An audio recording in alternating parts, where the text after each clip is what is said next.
and the Office of Professional and Continuing Education at Oakland University for this entire academic year. And I have really enjoyed all of the sessions. I think these have been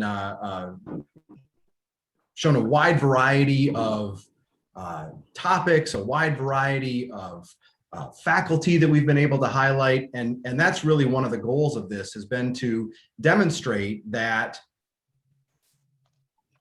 civic engagement can and does touch every corner of campus. And we will continue in the weeks and months ahead to demonstrate that. I would like to also say to a couple of folks a special welcome. I saw the Dean of the College of Arts and Sciences, Kevin Corcoran, appear in the participant list.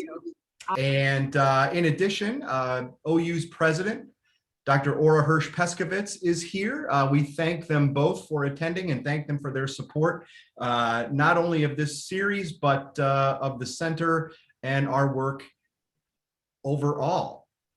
Without further ado, let's get to the topic at hand: polarization and a pandemic. We are delighted to have another outstanding faculty member highlighted today, and her name is Dr. Terry Orbach. She is a distinguished professor at Oakland University, therapist, author, and the love doctor in the media. I'm sure you may have seen her multiple times, whether it's Channel 2 or on the radio or one of her other outlets. Dr. Orbach's practical, science-based advice has helped thousands of people find and create the loving relationships they deserve. She is the director of a landmark study funded by the National Institutes of Health, where she has been following the same couples for over 3 decades. She is widely published in scientific journals and the author of a number of books, including 5 Simple Steps to Take Your Marriage from Good to Great, and Finding Love Again, 6 Simple Steps, say that 3 times fast, to a New and Happy Relationship. Dr. Orbach has been featured in publications like the New York Times, the Wall Street Journal, Reader's Digest, USA Today, Women's Health, Cosmopolitan, and Time Magazine. She's also been on the Today Show, MSNBC, the Katie Couric Show, ESPN, Huffington Post Live, and CNN. Her relationship segments are aired on Fox 2 Detroit, as I mentioned before, and her TED Talk has received over 2.7 million views.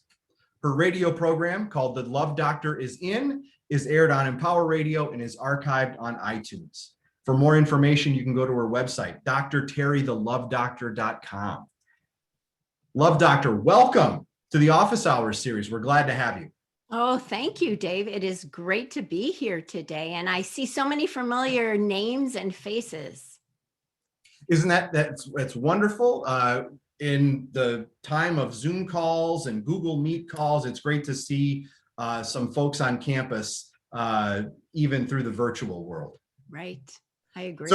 So before we get into questions, and you know, one of the things that I have really enjoyed about this Office Hours series is that Aaron from the alumni office, Amy from PACE, and I have gotten emails saying, hey, look, would you consider a topic on this for your Office Hours series, right? And that's how we got started on this train. So I appreciate you reaching out. And one of the things that we've also seen is some consistency across what we've done through the center, which is to talk about, to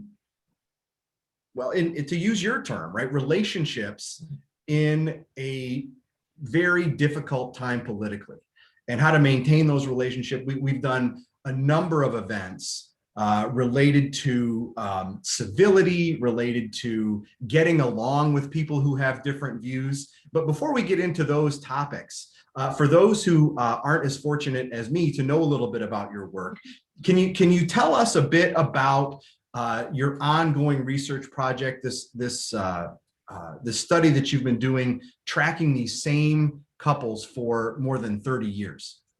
Absolutely, Dave. Thanks for asking me to share a little bit about my research. But first, let me tell you a little bit about me for those of you who don't know who I am. I am definitely a Midwestern gal. I grew up in Minneapolis, Minnesota, and I went to school at the University of Wisconsin-Madison, and now I'm a professor of sociology at Oakland University in Michigan. So I've definitely lived in the Midwest my entire life. I grew up in a family, the oldest of three children, in a very psychology, social justice, counseling, therapy household. My father is a psychiatrist, my mother's a therapist, my sister's a marriage and family therapist, my brother's in healthcare. So I like to say I bleed relationships all over, and I've been surrounded by those relationships. Currently, I have been married for 28 years, and I have two children. I have a daughter and a son. And again, I live outside of Detroit, Michigan, for those of you who aren't in Michigan. In terms of my research project, as you mentioned, Dave, I have been the director of a long-term research project. It's called the Early Years of Marriage Project. And I've been following the same 373 couples now for over 32 years. And actually, I hope to continue to follow these couples even longer. We just submitted another grant to the National Institutes of Health to collect year 34 of these couples and individuals. 46% of the couples have divorced over time, and that turns out to be the US national divorce rate. So it's very comparable. And I like to say then now I've been following 746 individuals, about a half of whom are still married to one another, and a half of whom are no longer married to one another. It's the largest study of its kind in the United States.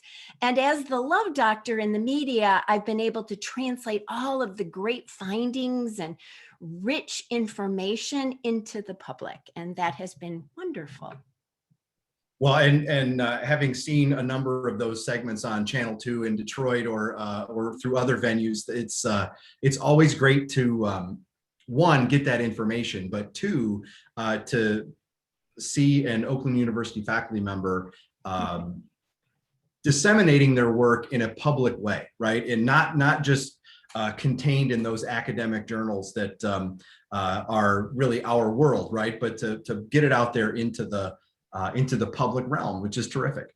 As I said, one of the focuses that we've had in the center is the confluence of a divisive political time, a pandemic, and relationships, right? And trying to maintain civility, trying to maintain those relationships. I'm sure everybody that's participating has seen or heard of individuals, maybe even themselves, losing friends, having conflict with family members over politics, right? And it harkens back to that old saying of, there's two things you're not supposed to talk about at dinner, is politics and religion, and that is so true these days. So let me ask you this, right?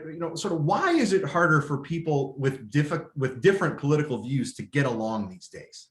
Well, that's a great question, Dave. I think we assume that if we're in a really close relationship with someone, whether it be a family member, a friend, a romantic partner, that because we really care about that person, because we like them, they should be like us, and they should have and think like we do. And when they don't, we wonder why they should be that way, why they see the world differently. And does that mean that we shouldn't be in a romantic relationship with them? I guess there are always going to be differences when we come to romantic relationships, family relationships, friendships, and relationships with work colleagues. We can't expect someone that we're in a relationship with to think and do and be like us, but we think that should be the case. And so when it's not, we become frustrated and disappointed and upset. And we try to change that person, right? We know change is possible when we look at research. People do change their attitudes, their behaviors, but we can't make them. They have to do it on their own. And so I think that's really difficult for us. But I think the important thing to remember is that we need to accept differences, Dave. Just because we have differences, whether it be political views, whether it be news consumption given the pandemic, or different behaviors because of safety concerns, differences are inevitable, and accepting them is really important in terms of happy, healthy relationships over time. I always like to say, you can't expect that someone is going to look exactly like you, because think about that. That would be pretty boring if all your relationship partners were exactly like you. They did, they felt, and they thought exactly like you. How boring would that be? Well, and I'm glad you used that word accept, right? Because that was going to be my follow-up question is, do we just need to accept people for their differences, right? And I think that's what I heard you say. And now that I think about that, that has been a theme that's run through a number of the things that we've previously done about civility in politics, or finding common ground with people that you need to work with, right? And just a couple of days ago, when we had a wonderful session with 3 members of Congress, Representatives Slotkin, Dingell, and Upton, right here, 3 very different elected officials who see things differently politically, but they managed to not only get along, but work together, right? And I think, looking back on that, what I heard them say several times is that they accept those political differences, but that's not a barrier for them that stands in their way. And even the 2 moderators that we had that day, Stephen Henderson and Nolan Finley, right, 2 very different folks politically. They've talked specifically about how they accept those differences and they see it as a positive. They see it as a good thing for their relationship. Do you find that too in your work, that differences that couples have can make those relationships even stronger? Absolutely, Dave. First, I want to say, though, that by accepting differences, it doesn't mean that you need to forget them. It doesn't mean that you have to ignore those differences. And it doesn't mean that you can't discuss your different points of views, or your different behaviors, or your different personality traits. That accepting doesn't mean ignoring.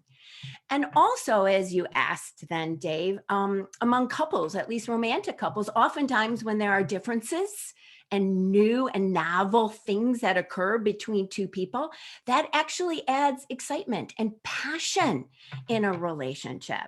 It's the relationships that go on, romantic relationships in my research, these couples over time, where nothing changes, everything remains the same.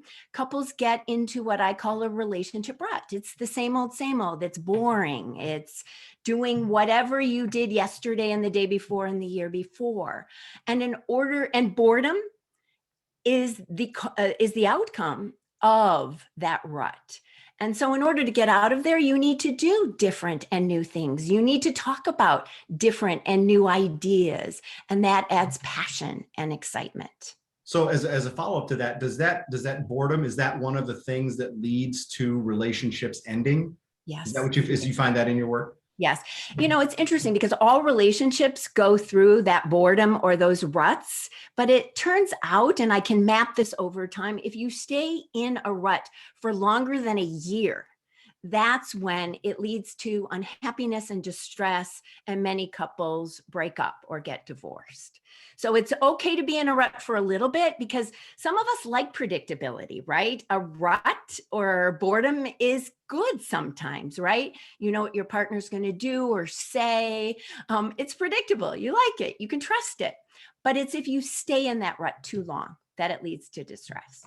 And with your work focused on romantic couples, can you apply those same lessons to friendships and sort of platonic relationships as well? Yes, and there are lots of strategies that I've been able to find in this long-term research project that apply and generalize to friendships and family relationships and work relationships as well. And that's one of them. Even friendships that get into ruts, and a friend will talk about the same topics. They'll do the same things. They'll go to the same restaurants. They'll go to the same activities like a movie every time they see one another, or they walk around the neighborhood every single time they see one another. And what happens even then in that relationship is it gets into a rut, it leads to boredom, and the friends don't see one another or want to see one another over time. So anytime you can add something little that's new, that's different, surprising even, so that you get that oh wow moment. It might even be that you ask a question to your romantic partner, friend, or work colleague that's different, that elicits a new kind of information. Wow, I never knew that that person had, 5 cats when they were growing up, or I never knew that my partner went to India and lived there for 6 months. All of those oh wow moments are what is surprising and also adds excitement and gets you out of the rut. So I mentioned this before, and I think I know the answer to this question, but maybe you'll surprise me when, I don't think so though, but when I said there's 2 things you don't talk about at dinner, right? Politics and religion. So should we avoid talking about politics? Should that be is that a strategy that one should use, or is it a way to spice things up? Maybe if you don't usually talk about that, or is it something that could sort of derail the relationship? Or should we talk about it or avoid it? Well, I think the answer is a big depends. It depends on how you talk about it. So if you can sit down with a partner, romantic partner, friend, family member, work colleague, and listen to that person's point of view and talk civilly or well, then yes, you can talk about it and you can share your viewpoints and talk about your different world views. But if you talk about it in what I would call, and it leads to a fight, you are destructive in your communication style, meaning you raise your voice, you name call, you aren't civil, then absolutely you might want to avoid that topic. And those are called taboo topics in my field of research, in the world of relationships. Taboo topics are topics that you cannot really talk about with a partner or friend because it leads to an argument, not a discussion, but an argument, a fight and conflict that does not get resolved easily. And the top 2 taboo topics are politics and religion, as you said, Dave. Of So course. you were right. And it's okay, by the way. And I want to really make that certain to everybody. It's okay to have taboo topics in your relationships. You agree to disagree. And that turns out to be a constructive way to deal with differences.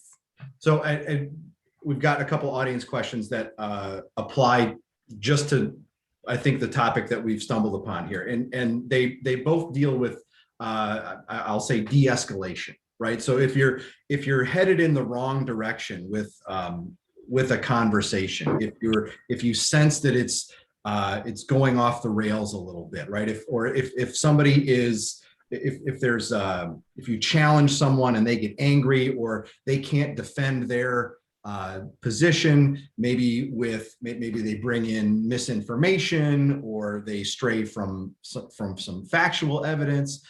What are some strategies folks can use when they're in a situation like that to get it back on track, to sort of take the rhetoric or tone down a little bit? Well, those are called constructive conflict management behaviors. And they can occur, Dave, with all kinds of discussions and topics. So it's not just politics, it's not just religion. Your partner, your friend may say something that triggers you emotionally, and it leads to tension and a disagreement. The most important thing is that you want to try to remain calm. And I realize, everybody, that that's not easy, because when you're triggered, somebody says something and it hits a trigger inside of you and it reminds you of something in your past, it is not easy. But that's the most important thing, to try to stop for a second, breathe. Some people count to 5. Some people imagine an ocean that calms them. Some people say to their partner, I need to take a break for a few minutes and go get a glass of water, take a walk around the block. And by the way, telling your partner that you're going to do that is the most important thing. You don't want to stonewall them, meaning you don't want to just leave and ignore them, but taking a break and trying to remain calm in whatever way you handle stress is the most important thing, because we know science shows that these disagreements do something to our brain waves, and it takes at least 30 minutes for our brain waves to go back to normal. And when our brain waves are in that heightened response, we aren't able to problem solve and talk rationally at times. So being calm is the most important thing. Next, I always like to say, give a positive and then discuss the issue at hand that may lead to disagreement. And what that means is saying to your partner, I really care about you. You're a great person. Or I understand that you are my best friend and been my best friend since childhood, but, and then you talk about your point of view or your approach or your opinion. So giving that positive to that person reminds them that they don't have to get defensive immediately. And then people always talk about that there are always going to be differences, as we mentioned, and accepting those differences.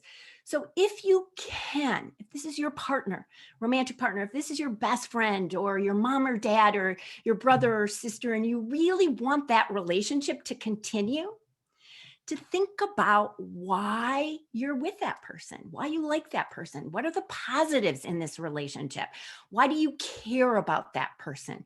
Because if we can think about the positive and remind us ourselves of all those positives, then dealing with a negative or a disagreement isn't as tension filled. So those are just some of the strategies, Dave. So it sounds to me like when we're in what we might consider a bad situation or bad conversation, it's in part up to us to fix it. Yes. And it's all about us, Dave, not even in part, by the way. Okay. I would say it's all about us. We're the one that's having the emotional reaction. We're the one that has the power and the control to determine how the conversation will go forward. We only have control over us. We only have power over us. We can't change others, and we can't make others change their opinions. So it's up to us to say, take the high road. To take the high road. And we always have the ability also, Dave, to say, this isn't the best time for me right now to discuss this. I understand that you would like to talk about this. I care about you. Can we not end the conversation or change the topic? We have control over that too. Another audience question that I think is a follow-up on this. I get the sense from I'm going to change the wording just a little bit because I'm reading into it a little bit. Maybe it's going the wrong way, but it is, I think, entirely relevant to what we're talking about. How do you handle family, or I guess maybe even a friend group, right, when you're in the minority opinion?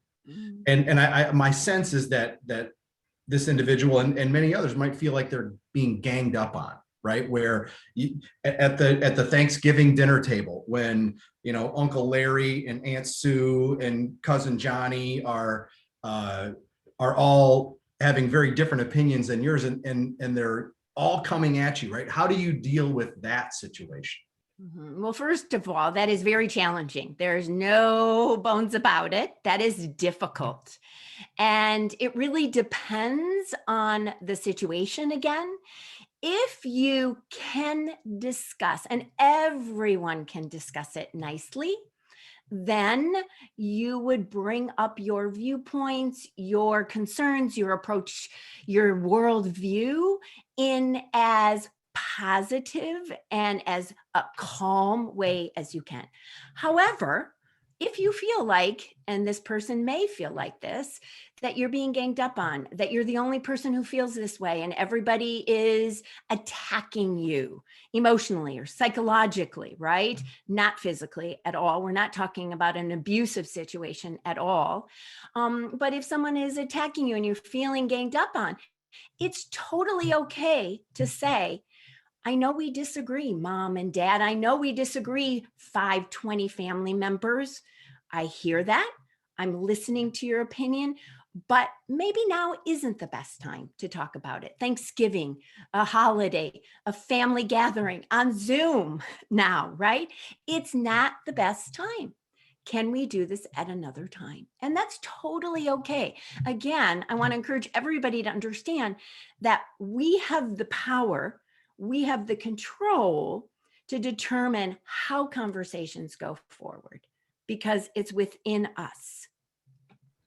So let's change directions a little bit and focus on the pandemic. And here's a question from the audience that and by the way, thank you audience members for sending your questions. Keep sending them. We're going to get to them. Another one from the audience that is pandemic related, but it's also it's behavior related and it's very specific. Right. So would you use those constructive conflict methods with a family member who refuses to get vaccinated or who refuses to wear a mask? The person says, we've tried to de-escalate, but it's been tough. Mm-hmm. Well, first I want to say that when we look at studies and we ask people about how the pandemic has affected their relationships, there have been many positive outcomes that people talk about. People are spending more time together. They've realized that their relationships are more important. They want connections in their lives, but it's also brought several challenges. And one of those challenges is exactly this, that we now notice that we differ, or there are many differences between us and our family members, us and our romantic partners, us and our children, us and our friends, because if we're living together, especially with our family, we notice those differences. And many of us, for a long time, we're 24/7 with those people. So we're going to notice those differences in getting vaccinated, in getting, wearing masks, protecting ourselves, news consumption about the pandemic.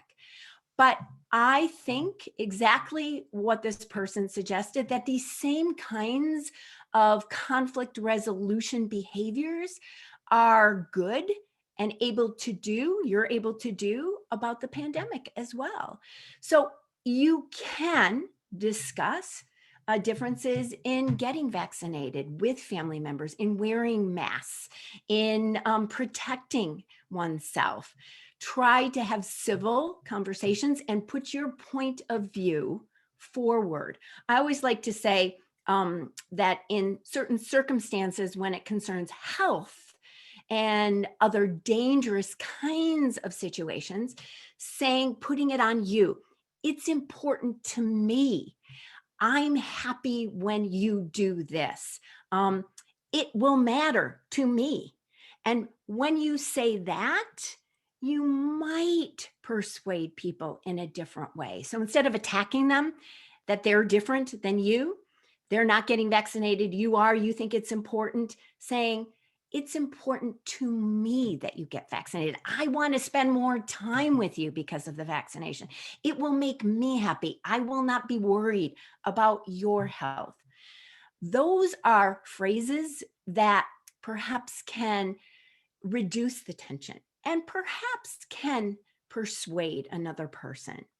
But in the end, again, it's up to you in terms of whether or not those differences are going to influence you seeing that person, you spending time with that person, and you being able to see that person face to face because of the pandemic. So again, it sounds like we have to realize that we are in control of the situation, at least our aspect of it, right? And we could choose to remove ourselves, or we could, right? And as a, Oh, go sorry. ahead.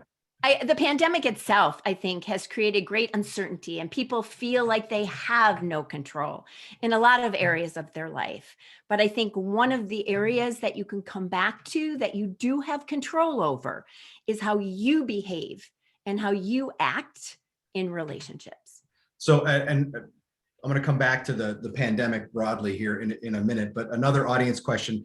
How about for those who are highly sensitive? I do have some family and friends that don't always respect that I don't want to talk about something. I choose to protect myself by choosing not to be around them. Is that okay? Mhm, mhm. Well, first of all, I think it's always okay. You are choosing your health and well-being, right? And that's important. And we sometimes need to make difficult decisions about our relationships because of differences, because it concerns our health and well-being. And again, if you want to preserve that relationship or have that relationship, there are many virtual options these days. And that's true whether you're a single and you're dating, whether you and your family are separated by cities, states, or countries, and whether or not you may be different from other family members or friends who don't share your pandemic health cautionary behaviors. So talk to them on Zoom, talk to them on FaceTime, text with them, call them. These days, connections can be formed and maintained in many different ways. So we have to take advantage of the new things that have come our way in the pandemic. It sounds like. So here's one from a colleague of ours. I won't say who, but the question is, does Dr. Orbuck think that the pandemic has hurt relationships, having couples at home with each other for months on end? Well, it's interesting. If you listen to the media, the answer would be yes, that more people are getting divorced and couples are struggling and not resolving those challenges. But if we look at research, if we look at new studies coming out, the answer does not coincide or is not similar to what the media is suggesting. We know that about 10% of couples are getting divorced and highly distressed. About 25% of couples are saying that it's actually strengthened my relationship, that we've been able to spend more quality time because we're together 24/7, that we've been able to communicate more, and that we've been able to be creative about how we can add passion and excitement and do activities on a computer together, online cooking classes and Zumba classes and dance classes. And we've been able to go to the DIA, the Detroit Institute of Arts, together and tour it online, or the zoo, the Detroit Zoo. So about 25% say that it's strengthened and it's really created this time to get to know one another again. And then about 65% of couples say that it's the same, that it hasn't hurt and it hasn't strengthened. So my big takeaway from that, one of my big takeaways from that response is that not everything you hear in the news is accurate, right? So yes, that is true, Dave. And that's really why I became the love doctor in the media, because I listened to relationship information and advice on television, radio, and print, and it was not coinciding, or it wasn't what I was finding in my long-term research project, following these couples and singles over time. And so I really wanted to come into the media and translate science and research so that people could get real accurate information. that's such a great point, right? Because we can throughout the pandemic, right? The research and science and experts have been such an important part of all of this and finding and navigating the way through. But just because somebody calls themselves an expert doesn't mean that they are. Would you agree with that? Oh, I would totally agree with that. And that's it. So folks have to do a little bit of work, right? To figure out if the person that they are listening to is actually a bona fide expert. Right. And for me, it's all being backed by science. I'm obviously a scientist. I have science-based strategies on how to find and keep love in relationships. And so it's all about, what does the science say? And so that's really what I think people want to look at. What does the science, what does the research say? So changing course a little bit here, a question again from an audience member. High school and college students have really had struggles with isolation, anxiety, finding happiness in the past year. It's a tough age to get to really get them to open up and talk about things that maybe more mature individuals would have less trouble doing. Any suggestions if they are not requiring or open to therapy at this point? Those younger folks. It's a really good question. When we look at science and research during the pandemic, or about the effects of the pandemic, we see that many more young adults, adolescents, tweens are experiencing anxiety and depression. They're feeling isolated and they're feeling lonely and not connecting in the same ways that they're used to. I think first, if you're a parent or a guardian or a teacher of young adults, the most important thing, I think, in my opinion, is to model good coping and management skills, because those young adults, those adolescents, those tweens are looking at you. They're observing you. And sometimes we find research shows that that's even more important in determining how they feel and act than what you say. And so going inside you and thinking about how you're dealing with stress, how you're coping with the pandemic and uncertainty, which is difficult and challenging for adults all the time, but making sure that you model those healthy management coping skills. And then I think sitting down with those young adults and having age appropriate conversations, and communicating. The most important thing, I think, is that sharing with them, one, that they are not alone. Many young adults feel that they're the only one out there who, can't talk to friends, can't go to school face to face, don't have anybody to connect to, are feeling anxious and uncertain during these times. So they are not alone, and sharing that with them. And then help them try to share their concerns, their anxieties. We know that when people share their concerns, anxieties, and fears, that they're less likely to fester in that person and affect their individual health and well-being. So having them share, and it can be slow. It doesn't have to be fast. You might share something about your concern or anxiety or fear, and then they can reciprocate. We know that there's this law in psychology. It's called the law of reciprocity in terms of disclosure, that you can ask questions, and that's wonderful to get people to reveal feelings and anxieties, but you can also share something about yourself, and then they share in kind. So I think those are two really important things. And then, even if they're not open to therapy, there are support groups, there are chat rooms, there are school events on Zoom that allow people to share and talk and discuss. And you can talk to them about the positives and the advantages of talking to someone like a counselor or a therapist. As a bit of a follow-up on that, we've heard numerous times in the last year, 13, 14 months, about other associated problems that are coming along with the pandemic, right? The mental health is a big problem, bigger than usual. Opioid addiction going right. My point to you is, or my question to you is, if there's somebody that we're worried about, and that maybe is a family member, or heck, maybe even a romantic partner, but a friend, what should folks do if they have concerns about somebody that they are in a relationship with? Well, I think first, talking to that person and sharing your concerns.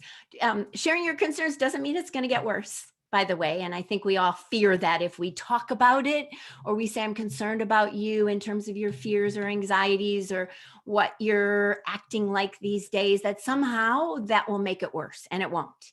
So first, share your concerns, talk to that person, have a conversation, communicate with that person. And then second, reach out to others. There are so many resources at Oakland University. I mean, Oakland University is a wonderful campus. There are so many wonderful resources online, face-to-face, in the community, and in all communities, no matter where people are coming from on this Zoom call. Reach out. Ask friends and family members what they've done in that similar situation. You are not alone.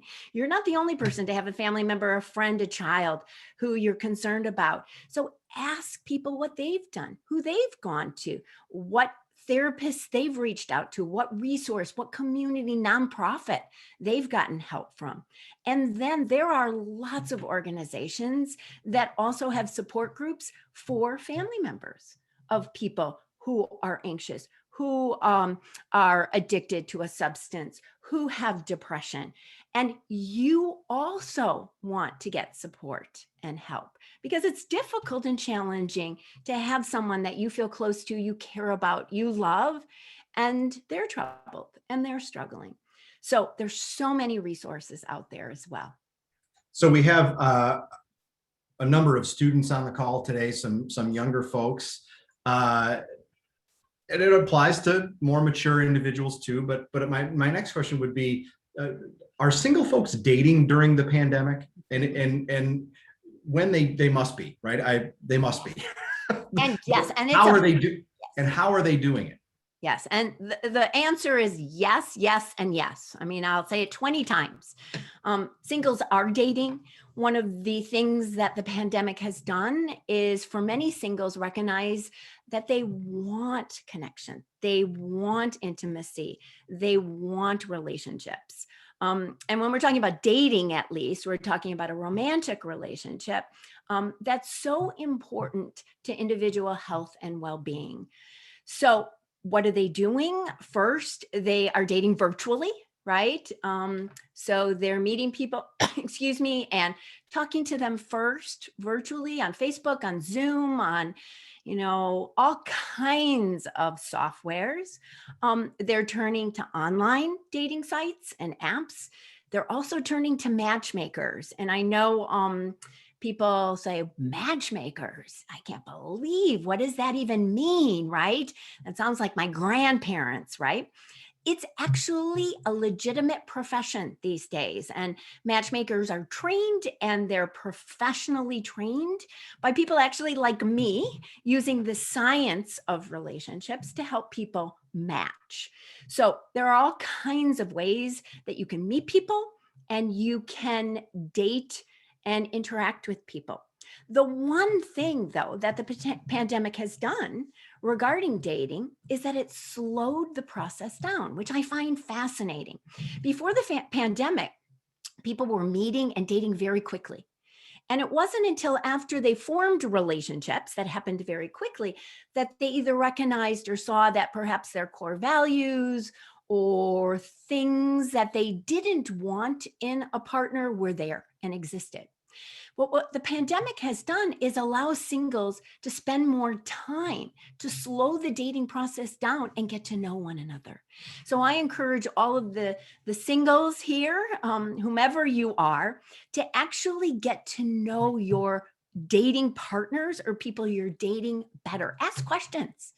One of the things we know, the biggest predictor of happy, healthy relationships over time is that people have similarity in core life values. Those underlying core values that are really important to how you see yourself and how you live your life. So ask questions, ask more questions, and ask more questions. Not like an interview, but get to know the person you're dating. And then people, as our communities are opening up, are going outside and walking together, doing dog walks. I mean, lots of singles that I talk to, both people have a pet or a dog and they're walking in a park together. Or, during the winter, they were, snowshoeing or skiing or having a fire pit and staying 6 feet apart or whatever, and dating in that way, or doing the igloos outside. For many restaurants, many singles also are doing the same kinds of things online, a cooking class, a dance class, going to the zoo together. So yes, people are dating, singles are dating. So is that I won't call it a silver lining or a positive, because there's not, it's hard to do that in the midst of a pandemic, right? But is that a slowing down? Is that a good thing for those relationships that sort of writ large? Is that a good thing for that has come out of this? Yes, that is a good thing, whatever we want to call that, for newly developing relationships. In romantic relationships, what happens, as many of us know, is that when we meet somebody and we're attracted to them and passion forms, there's that thing called passionate love. Passionate love is that arousal and excitement.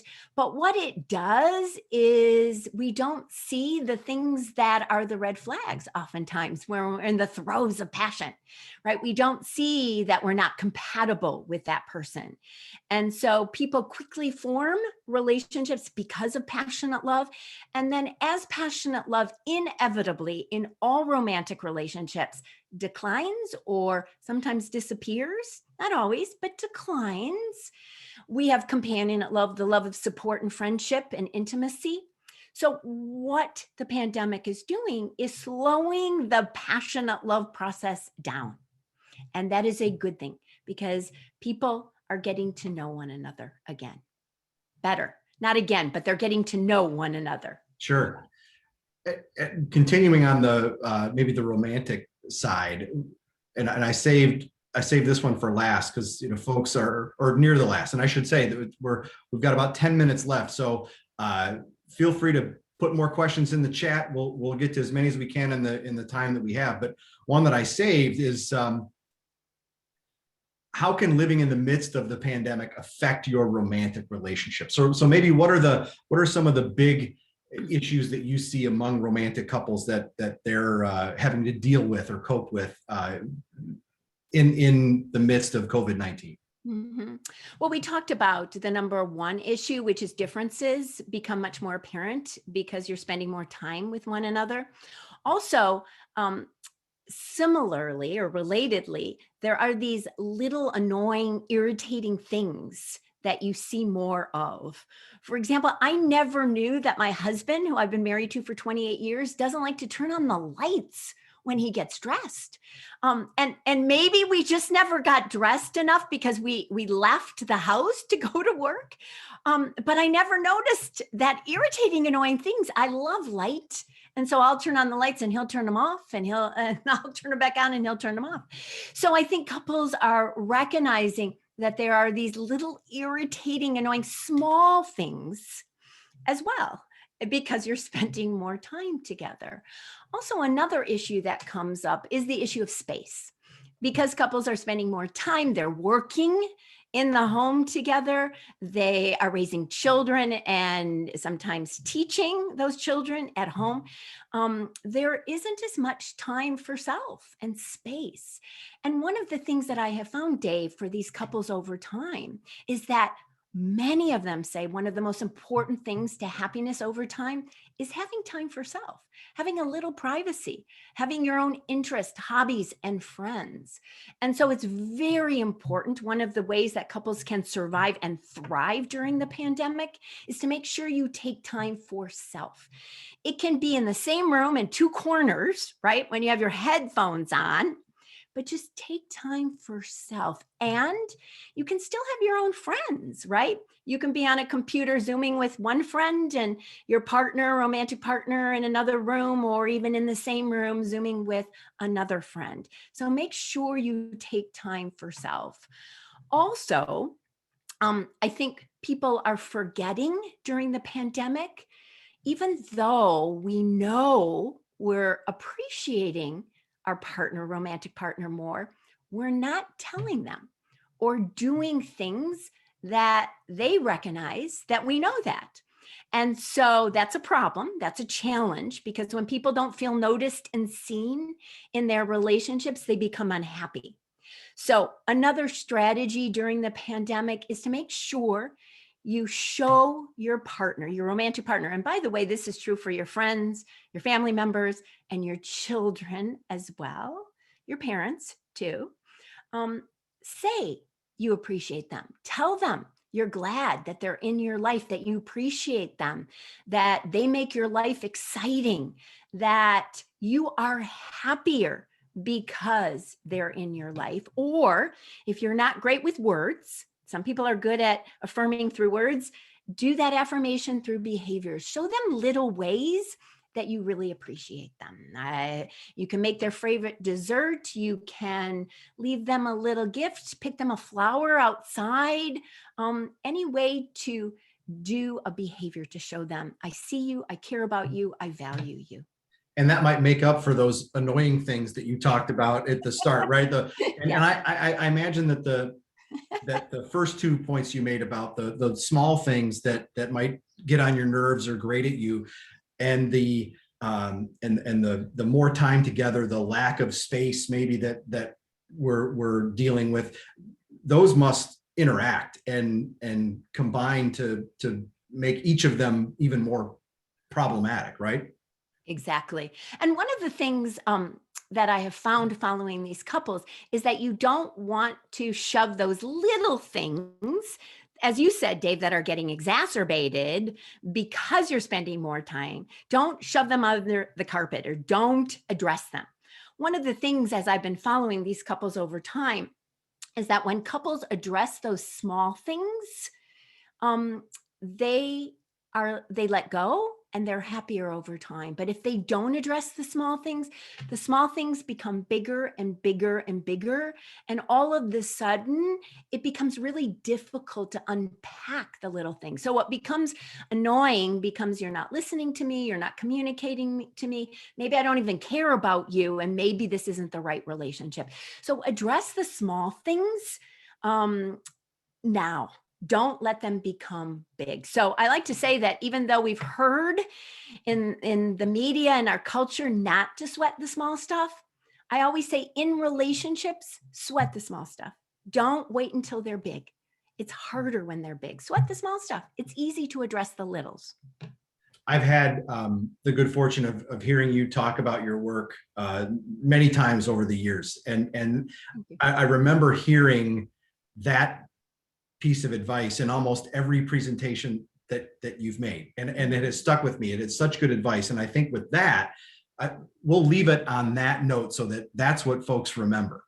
Because that for me has always been such a great takeaway. So I'm going to pass it back to Amy for some concluding remarks. But before I do, Terry, thank you so much for being part of the Office Hours series. Great conversation. That's what we want to do at the center, is be a convener of conversations, and having a chance to talk to you about these important issues has been a treat for me. And I hope the folks that have tuned in have also enjoyed it and gotten something out of it. So thank you so much. Thank you, Dave, for inviting me. It's been a pleasure. It sure has. Over to you, Amy. Okay. Just wanted to share a little bit more information for continuing the conversation. So there is Dr. Orbach's contact, and we will send this out in an email to following the presentation. Her website, The Love Doctor, Dr. Terry, thelovedoctor.com, and her information about her role at Oakland University. And then also some information on her books that are available on Amazon, 5 Simple Steps to Take Your Marriage from Good to Great, and Finding Love Again, 6 Simple Steps to a New and Happy Relationship. And then she also has an app, Paired Couple app, where there's a course and, teaches you how to learn the secrets of a great relationship. There's a TEDx called Is It Lust or Is It Love? And her radio program live on Fridays at noon, The Love Doctor, is in. So again, we will send out information about this following the presentation. So don't worry about writing it all down now. And then again, thank you so much for joining us. It's made possible through the Center for Civic Engagement, my department, Professional and Continuing Education, and the OU Alumni Association. And we're also going to be sending out a brief survey so we can get some ideas about what to present on in the fall. So thank you again, and we will see you this fall.